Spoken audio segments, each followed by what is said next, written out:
Halo sahabat BPHN, selamat datang di BPHN Talks, obrolan santai seputar regulasi dan isu hukum terkini mulai dari obrolan warung kopi hingga tingkat tinggi. Berjumpa lagi dengan saya Nurul Rohmah hanya di BPHN Talks. Sahabat BPHN, Badan Pembinaan Hukum Nasional setiap tahunnya selalu berupaya untuk mewujudkan program kolaborasi untuk terus bersinergi dan memperkuat program pembinaan hukum nasional, mulai dari tingkat pusat hingga daerah tentunya. Setelah melaksanakan kegiatan Paralegal Justice Award di tahun 2023, BPHN kembali akan menggelar perhelatan besar ini dalam kemasan yang tentunya akan jauh lebih meriah dan berwarna lagi, dan tentunya lebih memberikan dampak kepada masyarakat, khususnya di lingkup desa atau kelurahan.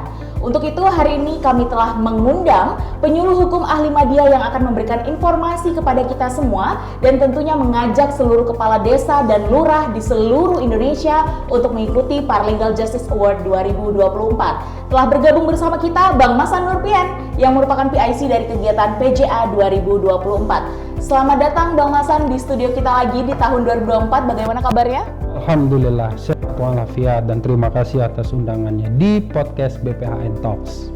Baik, Bang Masan, mungkin kita akan langsung nih ya membuka dengan pertanyaan setelah penyelenggaraan PJA 2023 yang cukup meriah kemarin.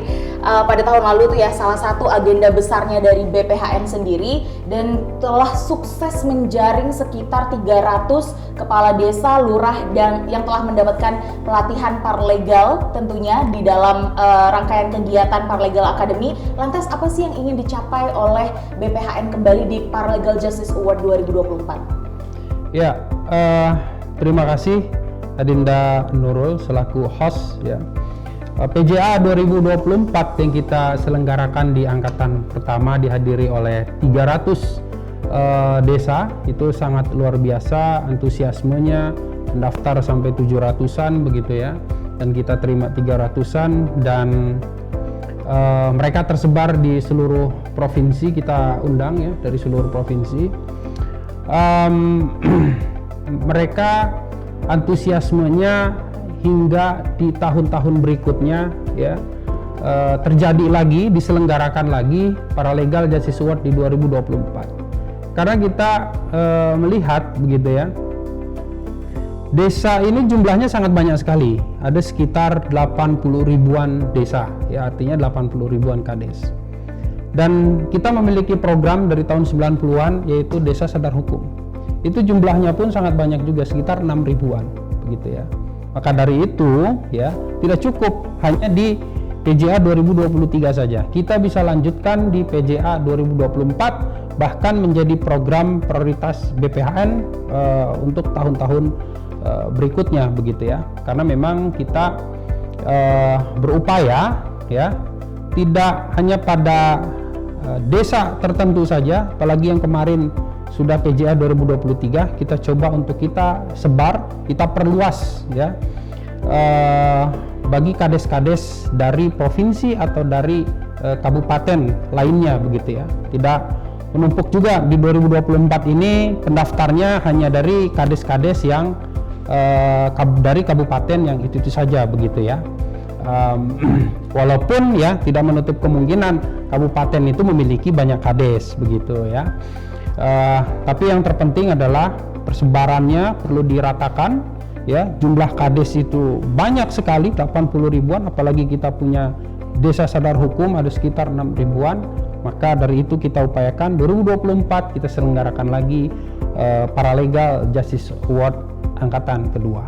Oke, berarti perluasan atau menjaring lebih banyak lagi kepala desa lurah di seluruh Indonesia ya tentunya Bang Masan ya? Betul, karena dampaknya ini cukup baik sekali dan diapresiasi, sangat diapresiasi oleh Mahkamah Agung yang merupakan mitra kerja kita ya, kerjasama kita untuk menyelenggarakan Paralegal Justice Award 2023 kemarin gitu ya.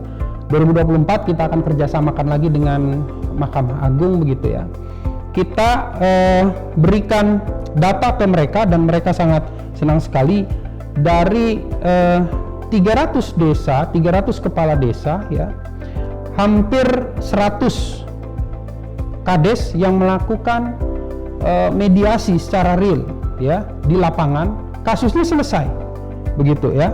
Dan itu ada sekitar di total 100 65-an kasus ya. Artinya dari 300 desa yang kita undang kemarin di 2023 ada 165-an kasus selesai di desa-desa begitu ya. Karena memang itu kita apresiasi dari secara normatif di Undang-Undang Nomor 6 tahun 2014 ya, pasal 26 ya, ayat 4 huruf K begitu ya, bahwa Kades itu memiliki kewenangan untuk menyelesaikan perkara di wilayahnya begitu. Nah, maka dari itu ya, dampaknya ya kita apresiasi mereka, lalu dampaknya terasa juga, dan Mahkamah Agung kami anggap senang, dan kemarin juga mereka mengapresiasi juga penyelenggaraan ini begitu ya. Ya insya Allah tetap berlanjut di 2024 bersama dengan Mahkamah Agung ya. Mungkin dengan KL-KL terkait lainnya, terutama Kementerian Dalam Negeri dan Kementerian Desa PDTT. Oke, Kanda, ini karena sudah dibahas tentang pencapaian dari kepala desa lurah sendiri yang ada 100 ternyata, yang kalau misalnya kita follow up kembali itu setelah menyelesaikan permasalahan di daerahnya masing-masing. Lantas, ini pertanyaan yang sering muncul. Kenapa kepala desa lurah yang menjadi sasaran pemberian penghargaan ini? Padahal di daerah itu bukan hanya kepala desa dan lurah yang menyelesaikan permasalahan, bisa jadi tokoh adat dan lain sebagainya. Oke, sahabat BPHN, ya ini pertanyaan yang beberapa kali memang ditanyakan kepada kami begitu ya, bahwa paralegal itu bukan hanya dari Kades begitu ya, lurah, tapi bisa berasal dari komunitas, masyarakat begitu ya, itu berasal dari tokoh-tokoh yang lainnya begitu ya. Nah, tidak menutup kemungkinan pada Paralegal Justice Award berikutnya begitu ya, itu kita berikan apresiasi kepada paralegal lainnya selain kepala desa atau lurah begitu ya, yang mereka lahir dari komunitas atau mereka lahir dari organisasi pemberi bantuan hukum begitu ya, karena ada beberapa klaster untuk paralegal seperti itu. Tapi memang untuk saat ini kita melihat dari tadi di awal saya sudah sampaikan data kepala desa atau lurah ya, kalau digabung angkanya sekitar 85 ribuan. Kita memiliki program desa sadar hukum dan undang-undangnya juga kuat, ada undang-undang 6 tahun 2014 tentang desa begitu ya, yang mana memiliki kewenangan penyelesaian permasalahan hukum secara damai di desa, dan kita ada undang-undang 16 2011 tentang bantuan hukum. Salah satunya ruang lingkupnya adalah non litigasi ya, di antaranya salah satunya ada penyelesaian perkara di luar pengadilan, mediasi begitu ya. Nah, dan berdasarkan data dari Indonesia Judicial Research Society begitu ya, 60% begitu ya, penyelesaian perkara biasanya dari orang terdekat ya, atau orang-orang yang ditokohkan di kampungnya ya, atau di wilayahnya. Nah, rata-rata orang yang ditokohkan itu kan tokoh agama, tokoh adat begitu ya, tokoh-tokoh masyarakat begitu ya. Dan mereka yang ditokohkan ya, banyak di antara mereka yang menjadi kepala desa ya, atau kepala nagari begitu ya, atau bentuk nama lainnya begitu ya. Nah, maka dari itu ya, kita menguatkan lagi implementasi dari Undang-Undang Bantuan Hukum, Undang-Undang Desa begitu ya. Kita kawinkan. Dari itu saat ini ya, prioritas kita adalah ke kepala desa terlebih dahulu, yang sekaligus mereka memiliki kewenangan ya, kepala desa atau lurah. Ya, tidak menutup kemungkinan kita di PJA di berikutnya begitu ya. Kalau di desa kan ada 3 pilar yang utama, kepala desa atau lurah begitu ya. Lalu ada Babinsa, ada Babin Kamtipmas ya.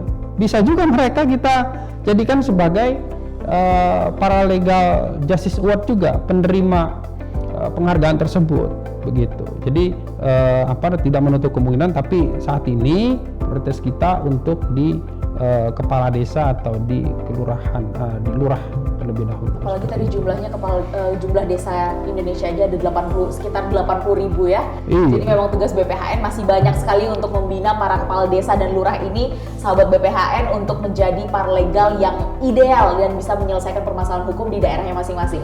Oke, Kanda, terkait dengan Paralegal Justice Award 2024, bagaimana mekanisme pendaftaran atau tahapan seleksi Paralegal Justice Award 2024 ini? Apakah ada perbedaan dari tahun sebelumnya? Ya, di tahun 2023 ya, para kades ini atau para lurah ini mendaftar langsung di link yang kita ya, masuk ke pusat ya, ke BPHN, lalu kita lakukan seleksi dengan KL terkait, terutama Mahkamah Agung, Kementerian Dalam Negeri, dalam hal ini Direktorat Jenderal Bina Pemerintahan Desa, dan juga Kementerian Desa dan PDTT begitu. Nah, kita evaluasi. Kenapa kita evaluasi? Ya, kita harus terbuka terhadap kritikan dan evaluasi begitu ya. Ada kades yang mendaftar tapi tidak diketahui oleh camat, tidak diketahui oleh bupati, atau tidak diketahui oleh bahkan kanwil, kita nggak tahu gitu ya. Nah, maka dari itu di tahun 2024 ya kita rubah pola seleksinya saja yang kita rubah ya. Perhelatannya tetap ya, seleksinya kita rubah ya, dilalui secara substansial, ada seleksi daerah tingkat kabupaten kota ya, dimana itu di SK-kan oleh bupati atau wali kota begitu ya, melibatkan kantor wilayah dan juga pengadilan negeri setempat begitu. Lalu untuk di seleksi berikutnya yaitu tingkat provinsi. Tingkat provinsi ini ya oleh di SK-kan oleh gubernur ya, yang difasilitasi atau dibantu oleh Biro Hukum begitu, dengan pelibatan kantor wilayah kita juga, Kementerian Hukum dan HAM, dan juga pengadilan tinggi setempat seperti itu. Baru setelah panitia seleksi daerah tingkat kabupaten kota selesai di sekitar bulan Maret begitu ya, rentang waktunya terserah tanggal-tanggalnya kapan mereka mau lakukan ya. Lalu di tingkat provinsi yaitu di sekitar bulan April, rentang waktunya di bulan April itu kapan mereka melakukan seleksinya dikembalikan kepada mereka, tanggal pastinya, karena yang tahu tanggal dan kesibukan mereka, agenda-agenda mereka adalah mereka sendiri begitu ya. Nah, setelah itu selesai baru di tingkat nasional ya. Panselnas ini adalah kewenangan dari BPHN bersama Mahkamah Agung, Kementerian Dalam Negeri, dan Pemerintahan Desa dan PDTT. Baik, berarti tahun ini seleksinya cukup panjang dan berjenjang lebih tepatnya ya, biar bisa terinventaris bahwa kepala desa ini juga diketahui dan terdaftar juga dari baik itu kota, tingkat kota, kemudian provinsi, dan juga kantor wilayah Kemenkumham di setiap daerah pun juga mengetahui bahwa oh, desa ini selain sadar hukum juga selain menjadi desa sadar hukum juga ternyata memiliki kades atau lurah yang sudah bergelar non-litigation peacemaker, kemudian juga desanya ternyata juga sudah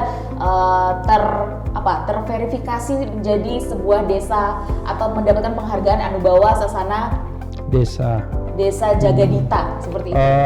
Tidak, kalau Anubawa Sasana Desa Jagadita itu untuk desanya di tahun 2023. Oke. Kalau untuk di tahun 2024 menjadi Anubawa Sasana Jagadita. Oke, berarti ini pertanyaannya berlanjut nih. Tahun ini 2024 ada berapa penghargaan yang diperebutkan oleh para peserta di PJA 2024 ini?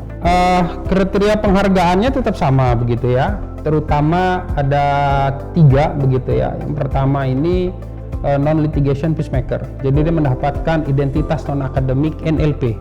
Itu dari Menteri Hukum dan HAM langsung gitu ya. Kalau kita kuliah hukum itu bisa sekitar 4 tahunan begitu ya. Tapi para kades lurah ini cukup 3-4 hari begitu ya. Selesai dia dapat gelar NLP begitu ya. Nah, itu bagi kadesnya atau lurahnya gitu ya, yang aktif melakukan perdamaian di desa ya terhadap sengketa-sengketa di wilayahnya. Kriteria berikutnya adalah Anubawa Sasana Jagadita. Itu bagi desanya atau bagi kelurahannya. Nah, maka dari itu kenapa kita lakukan pola ya, ada seleksi daerah tingkat kabupaten kota, ada juga seleksi tingkat provinsi.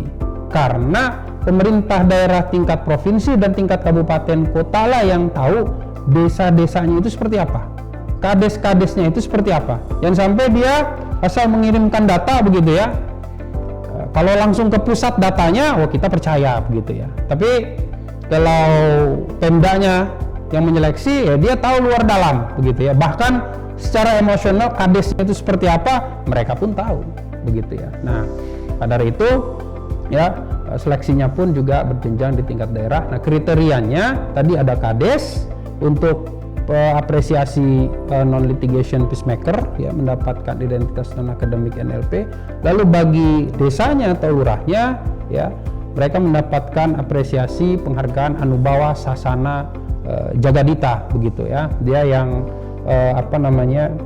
aktif mendorong pertumbuhan ekonomi dari 3 aspek, investasi, lapangan kerja, dan pariwisata, seperti itu begitu. Nah, bagi kedua-duanya yang mendapatkan penghargaan, kadesnya atau lurahnya dapat NLP, lalu desa atau kelurahannya dapat Anubawa Sasana Jagadita ya.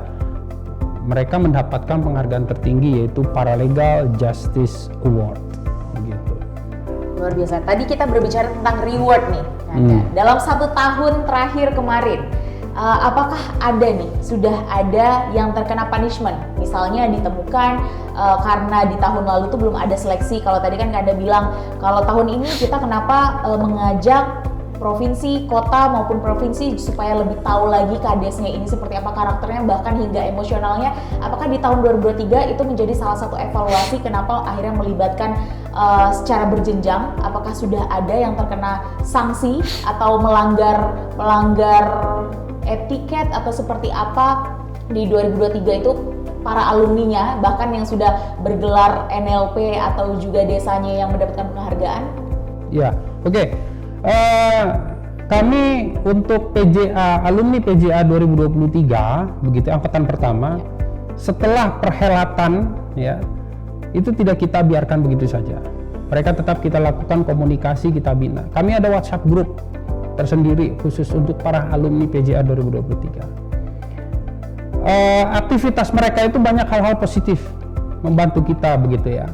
Apalagi khusus untuk BPHN seperti kegiatan-kegiatan BPN mengasuh begitu ya. Mereka turut melakukan juga ya, informasi-informasi apapun berkaitan dengan program-program pemerintah, khususnya di bidang hukum pun mereka membantu begitu ya. Nah, namun untuk hal sanksi begitu ya, itu belum kita dapatkan informasi tersebut begitu ya.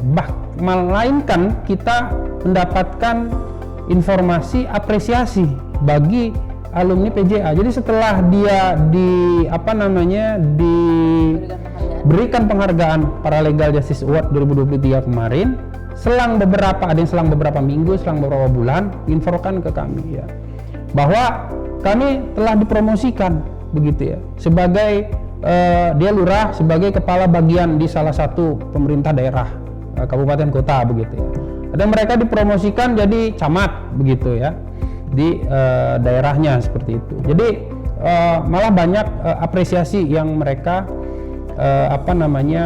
dapatkan ya setelah mereka mengikuti Paralegal Justice Award begitu. Malahan ada pemerintah daerah itu yang menambahkan rewardnya berbentuk cash money atau apa begitu ya. Anggaran desa atau anggaran? Itu saya belum menanyakan secara detailnya begitu ya. Wah, berarti cukup menarik ya untuk mengikuti Paralegal Justice Award ini akan mendapatkan penghargaan bukan hanya dari BPHN tapi juga dari pemerintah daerahnya. Cukup menarik, dan mungkin ini juga menjadi salah satu tawaran kita kepada seluruh provinsi, Bapak Gubernur, Bapak Bupati, dan Bapak Wali Kota, jika maju salah satu kadesnya atau lurahnya bisa menjadi perhatian ya untuk dapat entah dipromosikan atau diberikan reward lainnya, dan juga tentunya membantu BPHN dalam membangun desanya untuk menjadi desa sadar hukum. Baik, Kanda, ini 2 pertanyaan terakhir yang sebenarnya ringan, tapi ini patut untuk kita perjelas kepada halayak sahabat BPHN, terutama para kades dan lurah. Sejauh ini sudah berapa sih peserta yang mendaftar atau terdaftar? Persaingan harus semakin ketat nih. Iya, target pendaftar kita sama seperti 2023, 500-an. Ya. Tapi alhamdulillah 2023 pendaftar itu 700-an. Sekarang belum ditutup begitu ya. Penutupan nanti 20 Februari 2024. saat ini sudah mencapai 870-an. Begitu, melebihi pendaftar di 2023 begitu. Berarti antusiasmenya itu semakin banyak bagi kades atau lurah yang mendaftar seperti itu. Berarti sudah ada sahabat BPHN 870-an pendaftar yang terdiri dari kepala desa dan lurah yang telah terdaftar di PJA 2024. Jadi jangan lupa, kita masih ada waktu beberapa hari lagi menuju 20 Februari untuk terus bisa terbuka pendaftaran itu dengan cara seperti apa, Bang Hasan?